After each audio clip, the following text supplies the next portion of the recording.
mission is to promote peace in Chicago's western suburbs and beyond through these educational forums via Zoom on peace-related matters. We hold an annual peace essay contest every year to promote awareness of and foster a more peaceful nation and world. We lobby the president and Congress to use diplomacy instead of war to resolve disputes.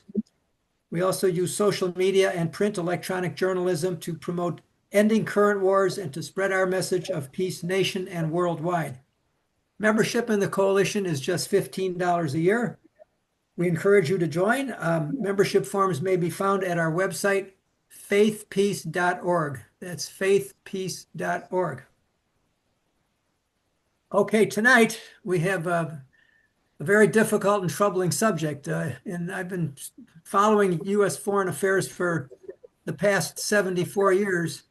And this is the most disheartening policy I have ever experienced America involved in. And that, of course, is the U.S. enabling of the Israeli genocide in Gaza and the West Bank.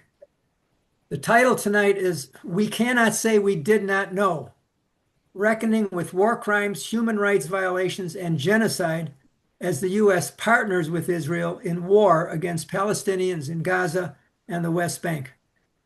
Our speaker is peace activist Kathy Kelly. Kathy has traveled to war zones and lived alongside ordinary people in Afghanistan, Iraq, Gaza, Lebanon, Bosnia, Haiti, and Nicaragua, among others. She and her companions in various peace team delegations seek to end all U.S. military and economic warfare and pay reparations for suffering caused by U.S. wars. As you will tell from tonight's talk, she is currently active in the effort to end the Israeli-U.S. destruction of 2,300,000 Palestinians in Gaza. Please welcome Kathy Kelly. Well, thank you, Walt, and I'm really very pleased to see each one of you and to sort of think of introducing us to one another a bit. I also want to thank Walt for many, many letters to the editor. I think we should get those in one big volume because it's a voluminous statement about the many, many ways in which the United States has partnered with terrible war crimes. And Walt and I grew up not very far apart from each other, maybe less than a mile. We both played at the same playground. And I want to say, I hope you won't mind if I do something a bit biographical in introducing this topic tonight. You know, Walt had said I could pick any title I wanted, any theme, and I said I just sort of knew I have to talk about this poster that I had held for, you know, we did a 40-day fast, and I participated in 36 of those days in New York City. And quite often the poster I held said, "We cannot say we did not know." And when I was growing up on the Southwest side, I wasn't a very astute person when it came to awareness of wars and serious, serious racial problems on the Southwest side. I wasn't that aware of the Vietnam War. We knew we lived in the middle of terrible racism. We saw all of the assassinations. But I think it wasn't until I saw a film called Night and Fog. Brother Conrad showed it to us at St. Paul High School. And that really stopped me in my tracks because it showed the concentration camps and the horrible consequences of the Holocaust. And I remember thinking, oh, I would never be a bystander and just watch. How could people in Germany not have taken action? And, you know, Walt and I both shared with each other this morning, we wake up every morning feeling pretty miserable because this slaughter, this genocide goes on and on every day with war crimes and atrocities. And yes, we cannot say we did not know, but it's so difficult to find ways to intervene. And so I'd like to think about that with you a bit tonight. I know we've got some very good thinkers, but I also, well, I hope it'll be okay if I take us through a PowerPoint and um,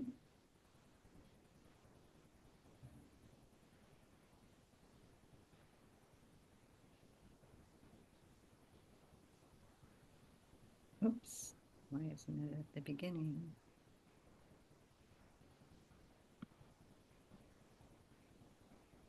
Are you able to see my screen? Oh, yes. Okay. So I wanted to start with something that, as a fairly pious Catholic child, was part of the catechism, the works of mercy and the works of war. And you can see that stark contrast. The works of mercy: feed the hungry, clothe the naked, give drink to the thirsty, visit the imprisoned, care for the sick, bury the dead. And the works of war: destroy crops and land, seize food supplies, destroy homes, scatter families, contaminate water, imprison dissenters, inflict wounds and burns, and kill the living. Something I didn't learn until much later in life is that there was a German resistance that was astonishingly brave. And some of you probably already know about the White Rose. This pair of siblings, Hans and Sophie Scholl, were students at the University of Munich, and their father had actually imbued in them an outrage over Nazism, because at first they thought, oh, maybe this isn't a bad movement. And the father said, look what they are doing to Jewish people, to your neighbors. And so Hans and Sophie got involved with a fairly small group.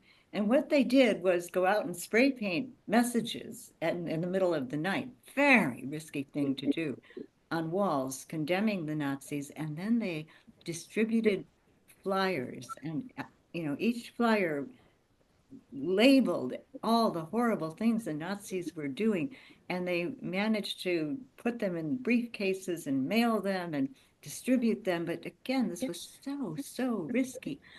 And they were at their own university. This was in 1943. Uh, and it was February 18th, and they had been laying the flyers out on staircase ledges. And then at the last minute, because there were so many flyers left over, Sophie took a very brave step and she pushed the stack, and they went fluttering down all the staircase levels. And a janitor saw her, and he apprehended her, and she and Hans were arrested. And 4 days later, they were taken to the guillotine and they were executed. Um, as were eventually three more of their companions. These are the mugshots for Hans and Sophie. Sophie was 21 years old when she died. And I think Hans was in his later 20s. So I think of that incredible courage they managed. They must have felt fear, but they managed to overcome their fears and live in accordance with their deepest beliefs, even though they were pretty sure that the stakes would be so high. So I've been thinking about people in Gaza who have given witness to what they've seen and the terrible war crimes they've seen, the atrocities, the flaunting of international law, the poisoning of the water, the destruction of the homes, eradication of entire families, the rendering of hospitals as inoperable, the killing of so many other witnesses. And right now, they are counting quite likely 210 Gazan and West Bank journalists have been killed. And they were trying to bear witness. And then I think about Dr. Hossam Abu Safia, and he was the director of the Kamal Adwan Hospital. And his hospital, that's his hospital, in ruins. And they came to arrest him. And so in this picture, and the person who took it is not going to be safe if that person is identified. But he's walking toward, I hope you can see that, not one, but two tanks. And on the day that this picture was taken, he was then arrested, December 27th, 2024.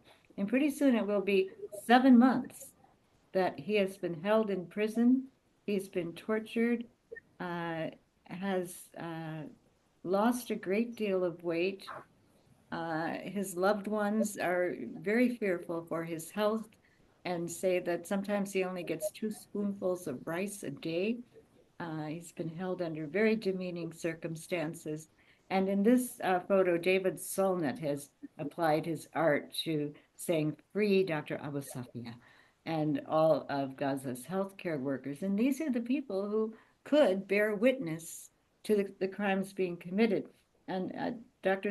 Abu Safia is being held uh, largely without any contact with his lawyer. He knows almost nothing about his family, about the outside world, and he's been held as an unlawful combatant, even though he is a civilian doctor.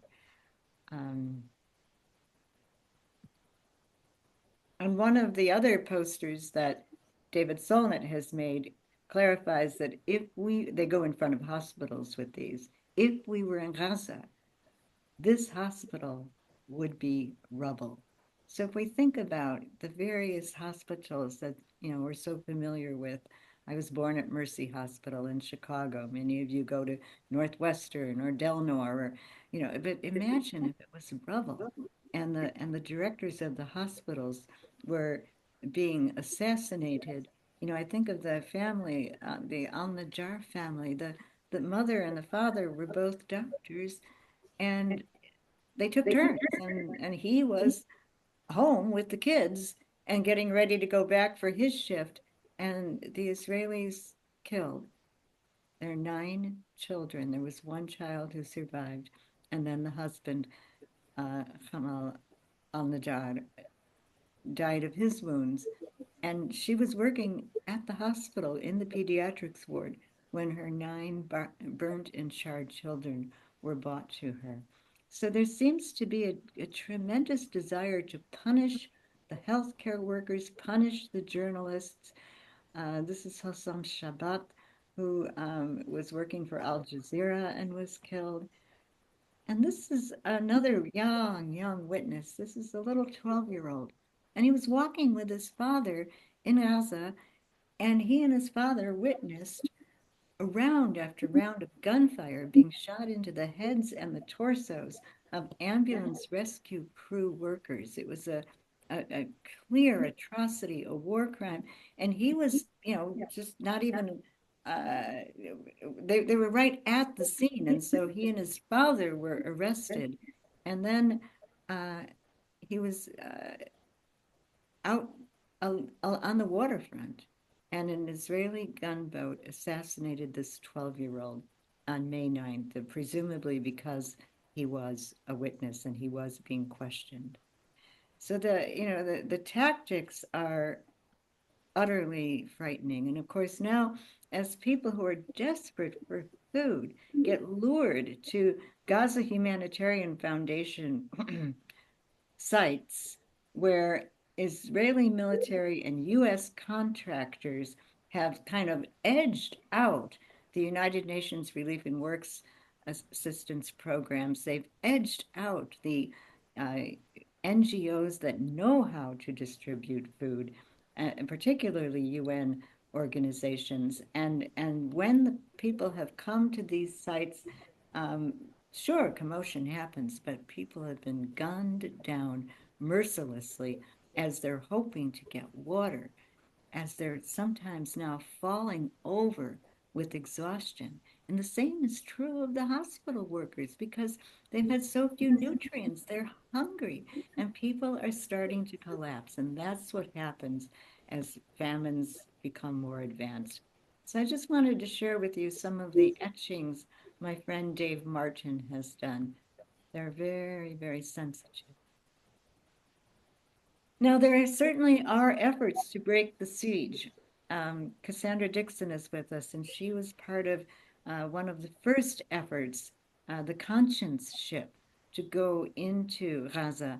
And then they sent the Madeleine, and the Israelis have attacked these ships. They've done their best to make sure that no one can actually break the siege, but there's been a pretty steady effort. So Alhamdulillah, it set sail from Italy, and they're on their way. There were two sabotage efforts already so far, but we're hoping that this will be a ship that could somehow miraculously arrive in Gaza. I also want to say that uh, there, you know, there is a responsibility to break the siege and also to engage in serious boycott and divestment. And I'll say more about the student movement later because that was certainly a sturdy effort. But Francesca Albanese, in her report as a special rapporteur on human rights to the United Nations, calculated how much support companies are giving to the Israeli military. And you might think, oh, well, Amazon is on that list. And actually, she singles out Google as well, Microsoft, IBM, Palantir. And what Amazon and these other high-tech conglomerates do is supply Israel with the technology to engage in surveillance and then tracking. They are able to do facial recognition and get people's names and their cell phone information, other kinds of information, and track the people that they believe ought to be eliminated. And then, of course, if somebody lives in an apartment building or is in a tent, everyone in the area could also be killed. So it's very plausible to think of a boycott of one particular group that Amazon owns, and that is Whole Foods. Um, Amazon owns Whole Foods, and some of my friends in Northampton, Massachusetts, after they read Francesca Albanese's report and realized, hey, this is a connection we can make, they immediately went out to the parking lot of Whole Foods. And on their first day out, they persuaded 6 people not to even go in the store. So I want to suggest that as a way that we as consumers can start to make more choices and participate as much as possible in boycott and divestment efforts.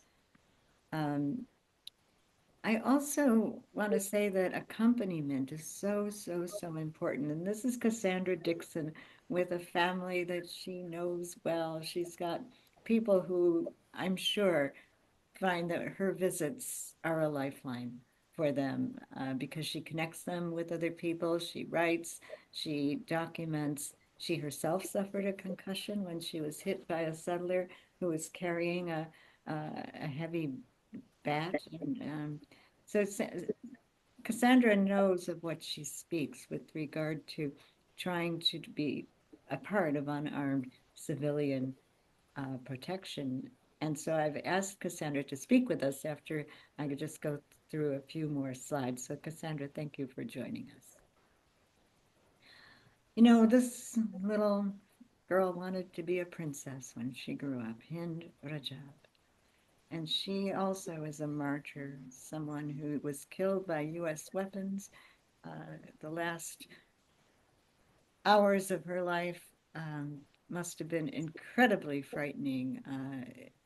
She kept begging the rescue workers, please come and get me. I'm so scared. Her family members had been killed, her cousin, her uncle, her aunt. And they thought the rescue workers were very close. And then a tank-fired missile killed the rescue workers. And I believe 350 bullets had been fired into the car that Hind Rajab was in. And so when the students at Columbia University threw a sheet out the window and renamed Hamilton Hall as Hind's Hall, I think they threw love out the window.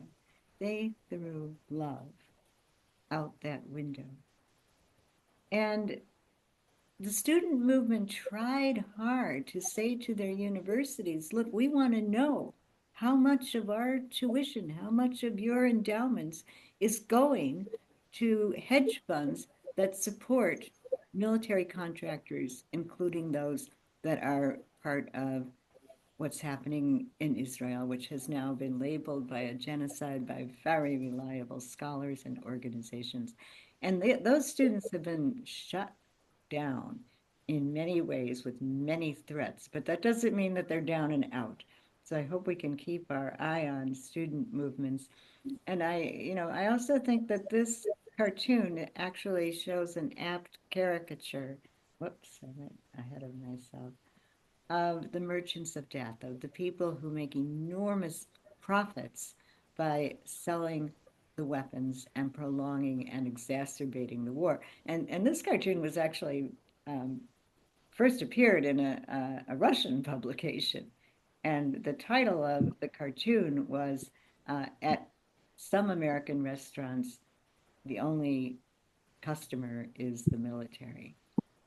And I think that, we've diverted what we need in our own country for coping with climate catastrophe, for coping with possible new pandemics, coping with nuclear annihilation. And we've poured the money into Israel, so much so that along with the United States vetoing ceasefires, I think you have to say the US is a partner in the genocide. It isn't just complicity. The US is a partner. So we have those wonderful words inscribed in the Isaiah wall across the street from the United Nations. When shall come the day, O Lord, when they shall beat their swords into plowshares, their spears into pruning hooks? Nation shall not lift the sword against nation, neither shall they continue to learn the ways of war any longer.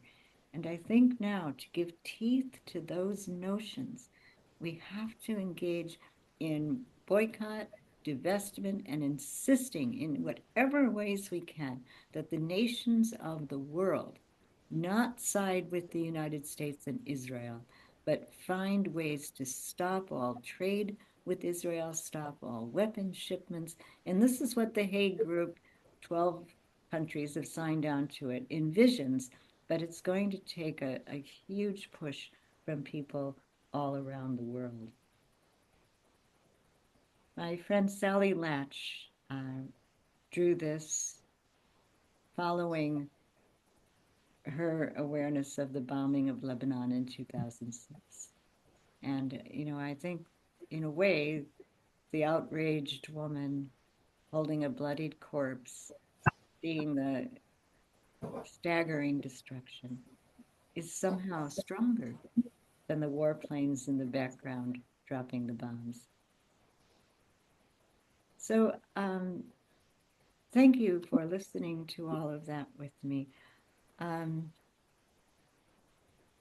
We're very fortunate, as I said, to have uh, Cassandra Dixon with us.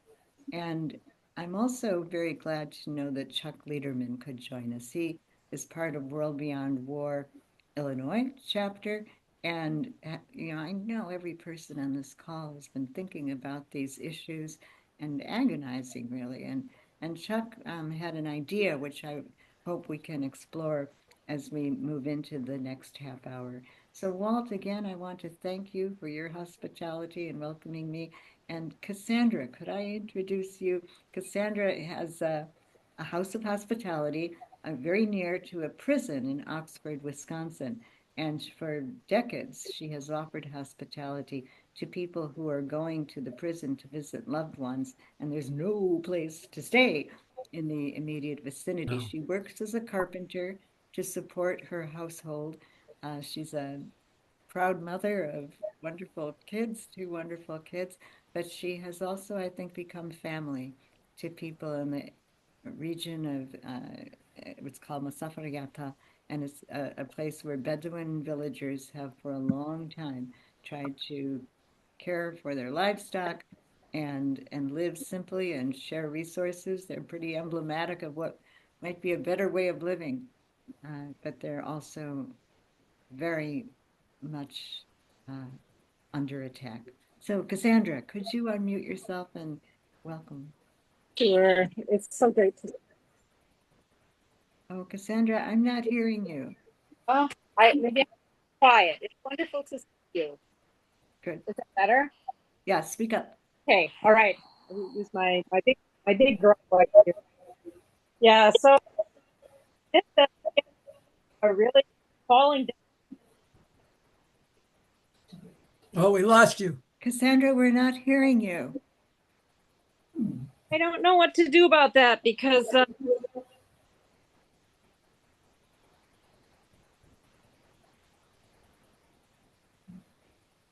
yeah, I'm not muted. I don't know. This is better. I'm not sure that the problem's on my end actually. Ah, okay. But so so You know what? I have a suggestion. Walt, let's make you the host again, okay? All right, Because it's your Zoom account that's being used, not mine. let's give it a try. Okay, thank you.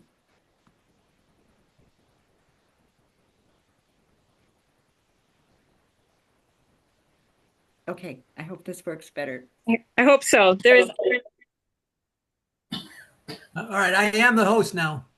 all right. So I have to have spent this time with in the Safriyata. I got there kind of by accident. Going back. And Cassandra, your voice is going in and out. Can you lean closer to your microphone? I'm going to turn off the video. Maybe that will help. Is that any better? I think so. Okay. So these are villages that are really just struggling to remain there. And every day that goes by right now, honestly, could be the last for any of these villages. There's one of them, 90% of the buildings were destroyed. I think there are two. You can't hear? No, you're fine. Okay, Oh, so yeah, sorry. you're good. You're good. Okay. So this is, and people are being violently attacked on a daily basis. People are terrified to sleep. They're terrified to be awake. They're terrified to move. Their sheep are being attacked and poisoned and gunned down. Their homes are being broken into. Their villages are being taken over. This is violence of a level that really is hard to imagine. It's interpersonal violence. It's not violence that's coming from an airplane, although earlier today the villages were harassed by low-flying aircraft that were kicking up so much dust that you can hardly see through the video. But this is up close and personal interpersonal violence that's being inflicted on these people in such an organized way. So if ever there were a situation that cries out for nonviolence, this is it. And these villagers have been using nonviolence so strategically and so successfully for decades. And they credit the use of that with the fact that they're still there. However, in this amount of time, they've been left alone to do that to a great extent, while the world continues to make judgments about whether or not Palestinians are worthy of being able to defend themselves, whether they're deserving of life, really, or are they, is their only role in our world to be some type of perfect victims. So I feel in this time, like Kathy said, that it is really, really incumbent on us to act, because us white liberal people in the US, we are the people preaching and calling for the world to be nonviolent. We want people to behave nicely towards each other. And yet we would turn our backs on these people and leave them to struggle to be these perfect nonviolent people in a situation that is so drastically imbalanced, where the power is so imbalanced that it's not possible to do that. So any way that we can engage, whether it be boycotting these companies or refusing to allow our elected officials, especially our liberal elected officials, to continue to fund Israel at such an alarming rate. And we were funding Israel at the rate of $8 million a day before the 7th of October. And that amount now is just unimaginable amounts of money flowing that way. So this genocide and the ethnic cleansing of the West Bank and the destruction of these lives, it truly is ours. We own this. We own the motivation for it. We own the okay for it, the international seal of approval for it. We own the funding of it. We own the weapons that are being used there. We own the shipping mechanisms that are delivering those weapons. We own the media that is spinning this as something other than a genocide. This is truly ours. So this is our time. This is the moral issue of our days, of our lives here, right now in front of us. This is a desperate, desperate time.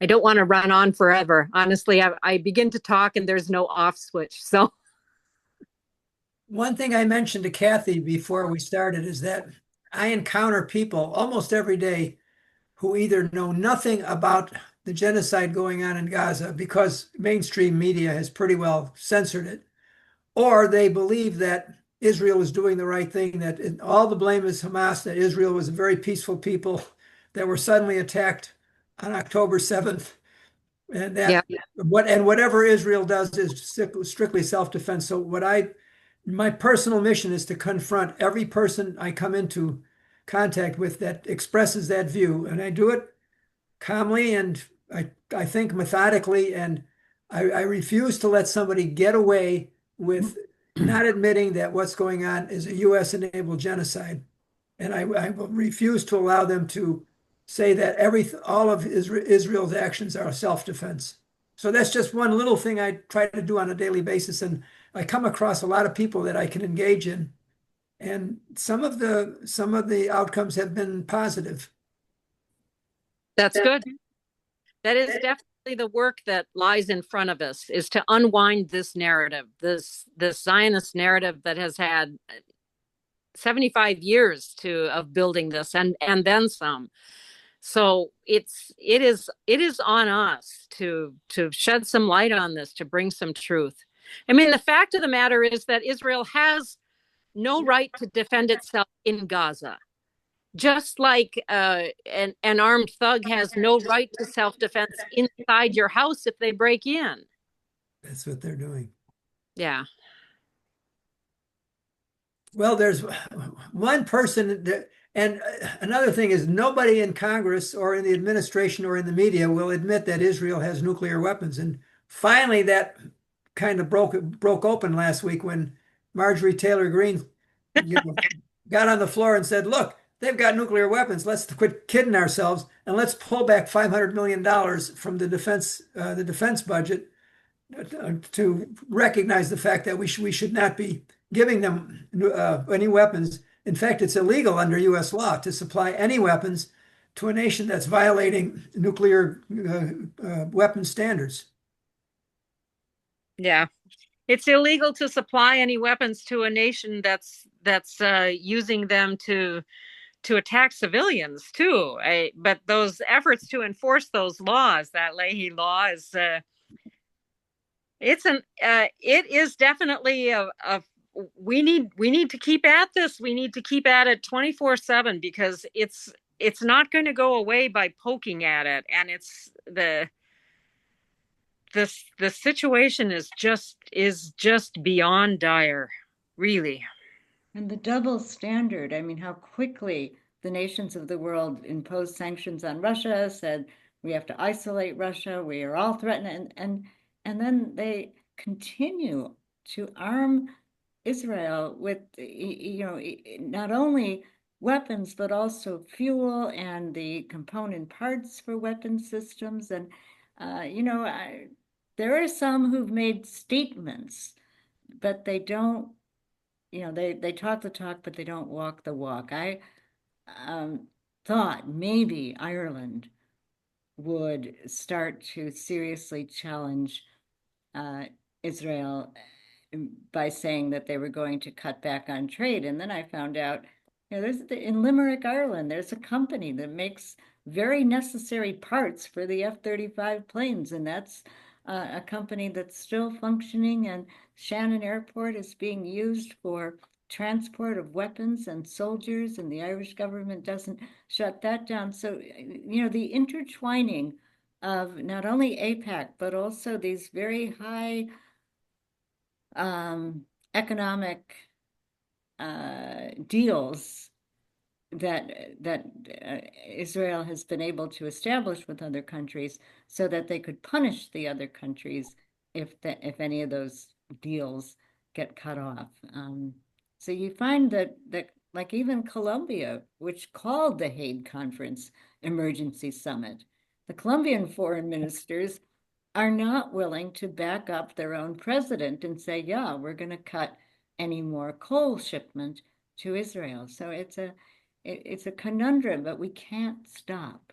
That's the one thing that is just not possible. So I want to, if it's okay, also thank Al Mitty for traveling over to the West Bank Yes. with the community peacemaker teams. And Al, if you'd ever want to hop in at some point, Al is one of the co-founders, really, of World Beyond War Illinois chapter. And then also Chuck Liederman, if you would want to talk with us about your ideas. So maybe we could hear from Al and then from Chuck. Yeah. Well, Very good. all right. Thank you, Kathy. Just a couple of quick comments. I was in several places in the West Bank, but we heard through community peacemakers teams from the folks in Hebron, and Hebron, as a lot of you know, is a big city. But the most recent message we got was we're trying to stay in touch with them, and the comment was it's getting worse day by day in a large city in the southern part of the West Bank, and my heart just goes out to these friends that have made, and it's just, as everybody's saying, it's just horrible, and we are not just complicit, we are supporting this horror. Thank you, Al. Chuck, could we hear from you? Yeah, I'm very humbled to be here and to share. I walk every day and I listen to podcasts. So a couple of weeks ago, I'm listening to this absurd idea to have Palestinians voluntarily, quote unquote, leave Gaza. And I was just appalled by that. I'm a retired a licensed clinical social worker, and for most of my career, I worked with people who did sexual harm to other people. So I'm working with perpetrators of oppression, violence, however you want to phrase it. And so one of the hallmarks of treatment is to encourage a person who has done harm to someone else to step up, to be accountable, to take responsibility for what one has done. There's a movement across this country and through the planet to some extent called restorative justice, where victims of oppression, some victims choose not to adjudicate their victimization through the criminal justice system. They prefer to have a face-to-face human meeting with the person that harmed them and to hear the person say why they did what they did, apologize, and then collectively to work out some kind of way to repair the harm or to approach the repair. So anyway, that's all a background. So in my naive heart, I start thinking to myself, well, we've never really had the onus put on the Israelis. I'm a Jewish person, a non-religious, secular Jew. So I'm speaking from that lens. And as I look back and my little knowledge of history, I can consider that there were complicated sectors of the Jewish community during the time when the Israeli state was founded. Not all Jews were in favor of that. What happened to those voices? What's happening to the voices within Israel right now that are not in favor of this genocide? What about if we reach out and the world reaches out to Israelis and we provide a viable pathway for them to speak out, maybe to leave Israel, to say, look, we had been oppressed throughout our history. We made a mistake. The solution to that was not to go to Palestine and displace very real live human beings that had been living there, some of which were Jewish people living there too. So would another pathway, again, I realize the naivety of this, but I wanted to just put it out on the table to friends and colleagues, to see if there could be a pathway for Jews within Israel to be able to say, we are going to leave Israel, and the world to embrace them, to provide a pathway of subsistence, economic subsistence. What would the dollar sign be for that kind of movement versus paying for the missiles that are dropped every day, or the weapons that are dropped, or the bullets that are shot every day in Gaza, et cetera, et cetera. I think you get the point. So that's my contribution to the mix and to the ideas that we're all struggling with to, how can we deal with our hopelessness, our helplessness?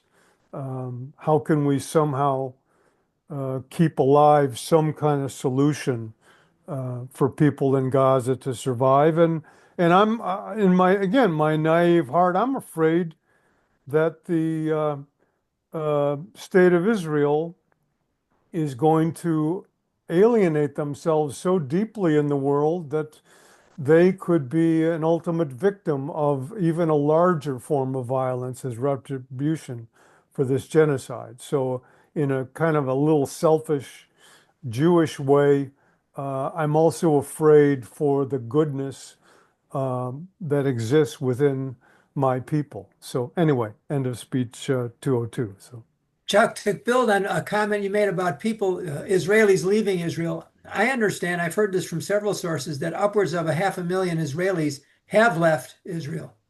yeah, I have heard that And too. permanently. And these are not the poor people that are not subservient subsistence jobs. This is a brain drain to the Israeli economy. The economy is hurting. Investments down. Imports are down. Exports are down.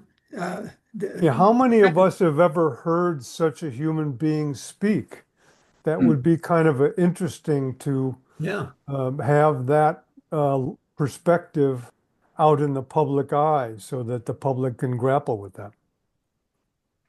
So I do know some very amazing Israeli peace activists who have been doing what they can on the ground to get in the way between their own military and the people that are being attacked, and between the settlers and people who are being attacked.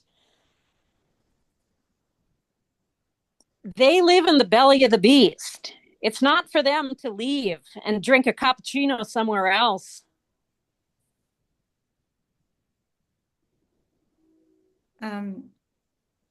We lost you.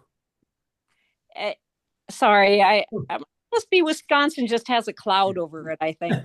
I think that was a very powerful statement. People who have really given their lives to working against the occupation in Israel are pretty committed to staying there and working against it. And I think we need that. We need those people there, but you could count them on your hand. Yeah, there are some who have gone to jail as refuseniks. They've said, I'm not going to do the duty I've been called up to do because of what I've already seen. And there are people who are going outside of bases and inside of universities and holding up pictures of children. But it's also the case that the Israeli stock market is just off Yeah. the charts in terms of people profiting. And the Israeli public opinion seems tremendously tolerant, really, of what Netanyahu and his extremely right-wing co-collaborators have proposed. To just get rid of Palestinians. So I think it's a both and.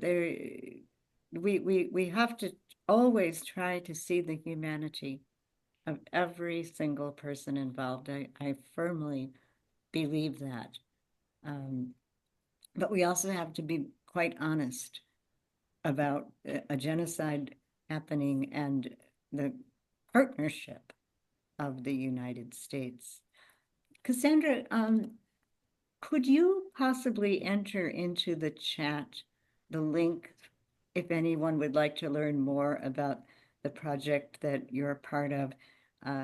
Particularly yesterday, Cassandra was on a bike ride to try to communicate about it and encourage people to contribute, because people whose sheep are being slaughtered or stolen, they have no more means of livelihood when that happens.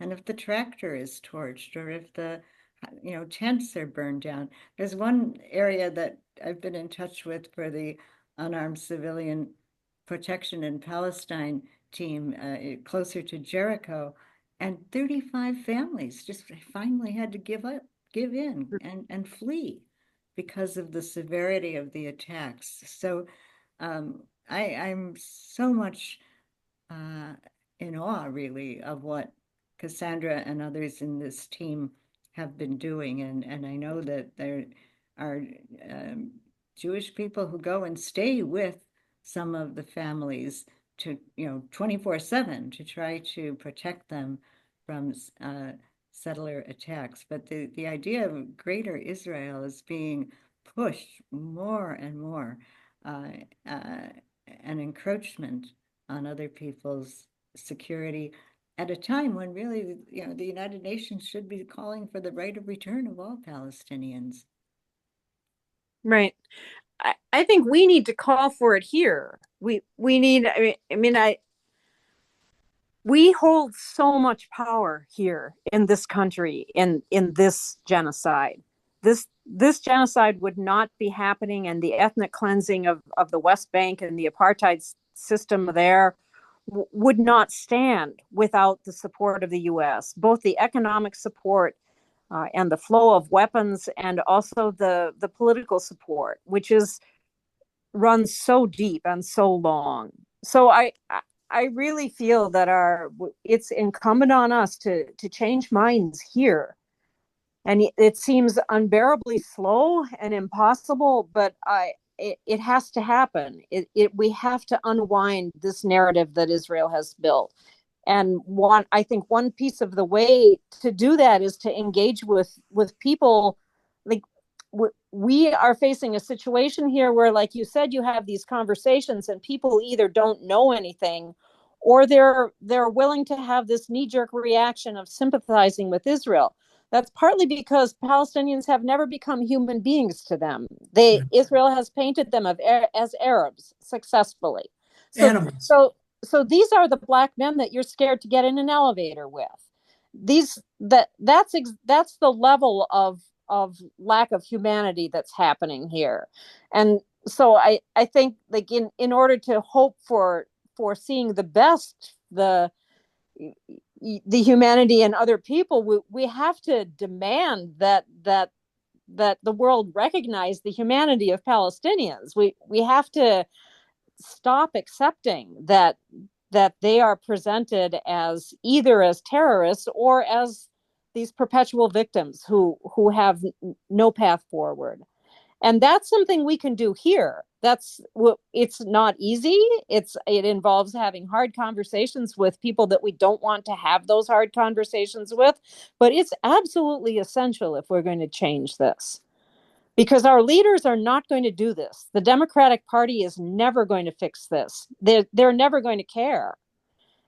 And neither is really very much of the left. And honestly, neither is enough of the peace movement unless we push it. Because it's been going on so long. We're so accustomed to ignoring this. We're so accustomed to giving Israel a pass.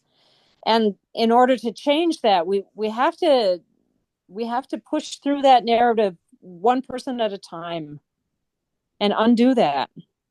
It is, as Kathy said, like I got myself, it isn't like I bounce between these, do one thing and then do another. And none of them actually like accomplish what I want to see accomplished. But I came back from trying to go on the conscience, and I launched myself into doing this fundraising for Middle East Children's Alliance. And so did a bike ride and a silent auction. I mean, it's ridiculous, right? It's like having a bake sale to unwind the Air Force or something, right?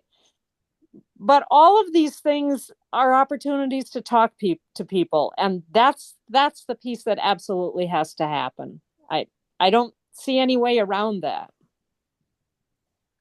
That there are two things we can do. One is to just go there and be there, and the other is to change things here. I have one other suggestion of something that we all can do, and that is contact our local congressman's office and ask for a meeting with the congressperson, either in person or typically they would do it by Zoom. Now, I did that with my Congressman Sean Casten in Illinois 6th in late night 2023.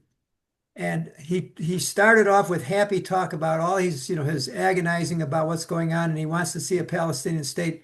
And then I brought him up short and I said, Congressman, there's a genocide going on. What are you going to do to push back against it? And he says, there is no genocide. This is self-defense.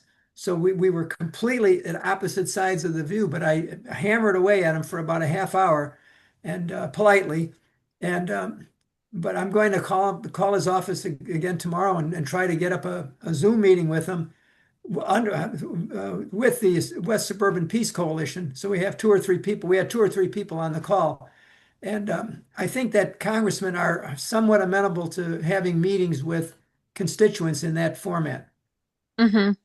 And letters to the editor is another. I mean, this may sound small, but I think that that's another very constructive thing that people can do is if you can get good at writing in 200-word bursts and keep hammering at the fiction that we're hearing and give people a chance to hear it and give people a chance to maybe decide to learn more. So I did add the link there for if people would do and thank you for letting me do that. I appreciate it. These families are struggling to keep replacing the things that settlers are destroying around them every day. And so this link was written about sheep, but in actuality, they're replacing blankets and tents and putting gas in cars and paying fines. And very few people are able to work now because people were working in 48 in Israel, and that has ended, and people are not able to move.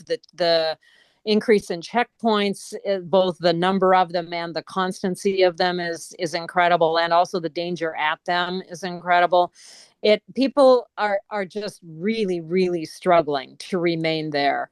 And money can move when we can't. It's money can get there when we're stuck, unable to put our bodies there. So I appreciate that, and it's a like a $20 at a time lifeline. It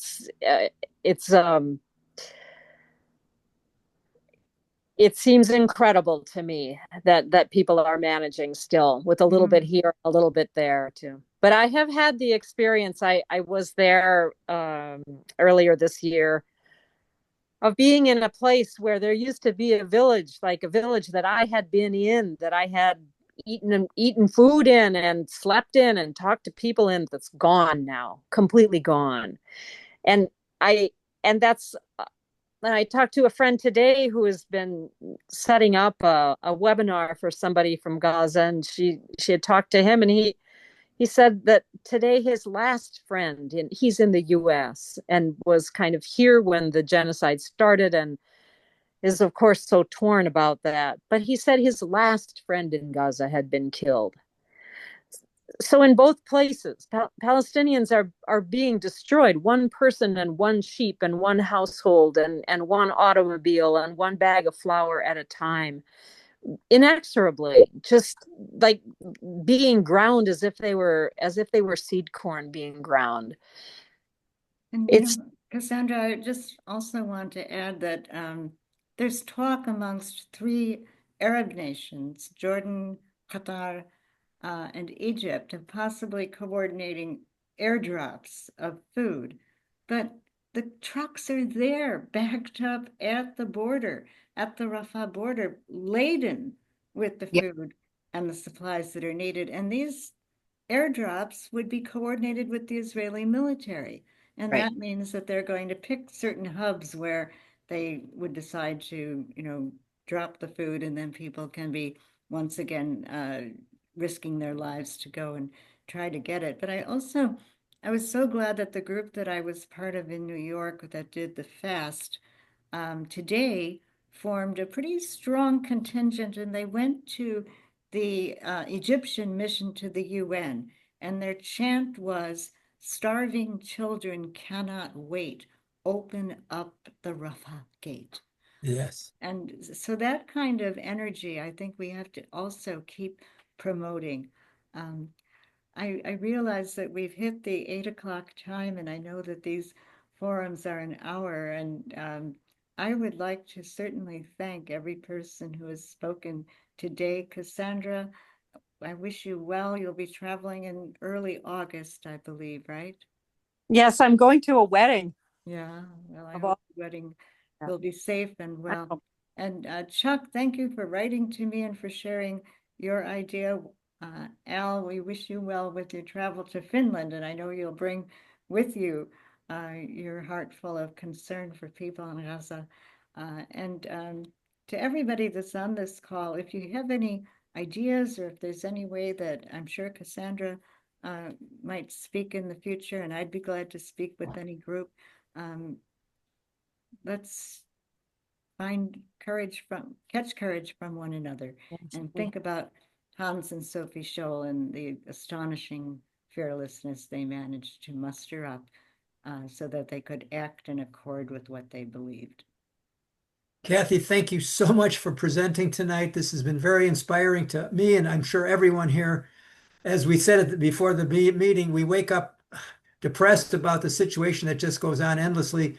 And the key to dealing with that is to take action. Action creates positivism and it creates hope, and hopefully it'll get more acolytes to get into the movement to push back against the genocide. My email, if you want to get on my distribution list for my near daily post, just one a day, it's my last name, Zlotow, Zlotow at hotmail.com. And I'll be happy to add you to my list. And again, thank you, Kathy, and thanks everybody for showing up tonight and contributing to this very vital discussion. So I think on that note, we're going to call it an evening, and we'll be doing this again next month on a different topic. And if you email me, I'll make sure that you're on the distribution list for the Zoom link. So on that note, I think we're done, and everybody have a great evening. Thank you. Thank you.